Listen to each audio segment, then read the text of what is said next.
Okay, downtown LA features dozens of skyscrapers of all shapes, sizes, and designs.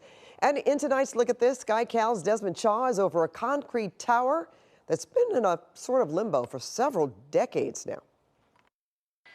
Well, take a look at this office tower in downtown LA. This is 611 Place, and it's a building with a fairly illustrious history that's languished for a long time now in downtown.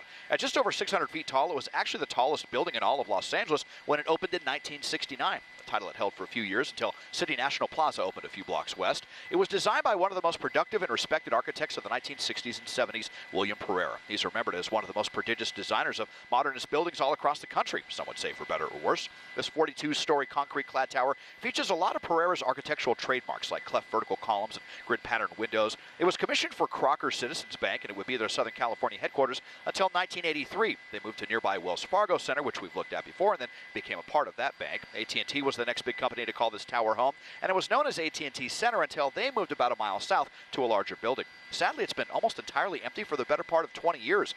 According to Urbanize LA, there have been plans to convert these into live-work lofts during the first downtown condo conversion boom of the early 2000s. There could have been as many as 500 residential units here, but those plans were abandoned in 2007 on the cusp of the financial crisis. Permits were obtained to keep the conversion plans as an option until 2023, but obviously it still hasn't happened. It's owned by Chechrit Group, a New York-based real estate investment company. I'll just say the comments I found are less than kind as far as their stewardship of this building and some others locally. They've been marketing the office potential of 611 Place since at least 2018, but it's been well publicized how difficult the commercial office market has been in every downtown since the COVID pandemic. And so, as of this look, it continues to be a concrete ghost of sorts, with the occasional month-to-month tenant, only some commercial activity on the ground floor. Here's to hoping something happens with it soon. Taking a look at a huge building available for lease in downtown LA from SkyCal, I'm Desmond Shaw. And if you'd like Desmond to take a look at something interesting in your neighborhood, just write us at lookatthis@cbs.com.